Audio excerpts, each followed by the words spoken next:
Hi, Anne. How are you doing? I'm doing all right, thanks. And yourself?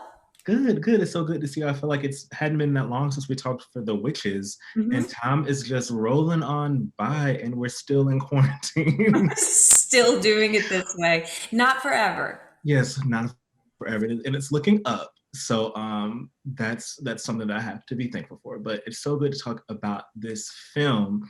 I was on Twitter recently. I saw this tweet, and it was so funny to me. And it was like after they saw the lockdown trailer, people were like, "Hmm."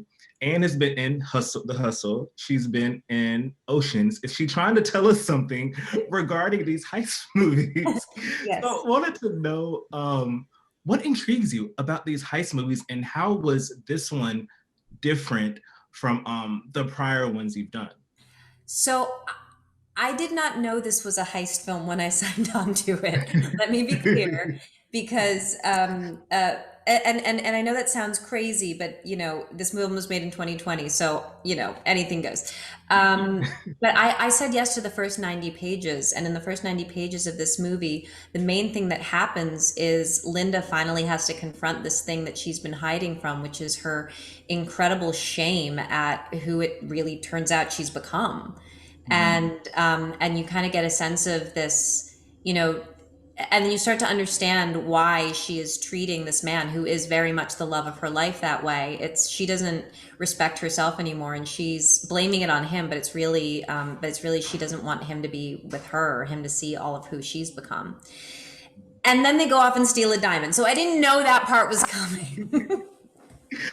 But I still would have No. said yes. Look, what can I say? I probably do need to take a break from stealing things in movies for a while. In my next project, I play a scientist who solves time travel, so steal nothing in that.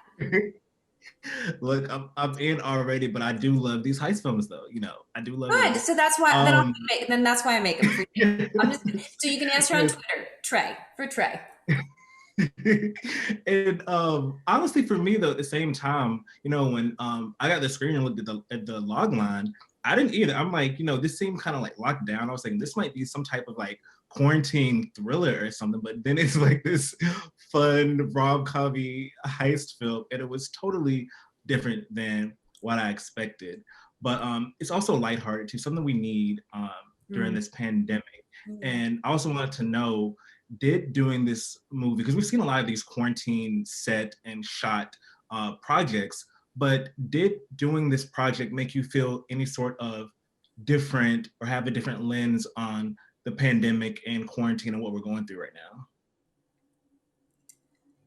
You know, Chiwetel really gave me such a gift.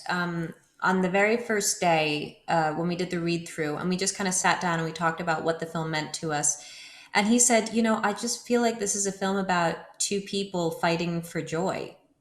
Mm, And I'd kind of, and understandably, given all that I'd read and how and what that and all the pain that Linda's in, that wasn't my takeaway. And I remember going home that night and rereading the script with that in mind. And I thought, my God, he's right. That is exactly what this film is about. It's about two people coming to the realization that they're not going to look to the world for their joy. mm. It's not out there. They're going to figure it out for themselves. And that fight brings them closer together again.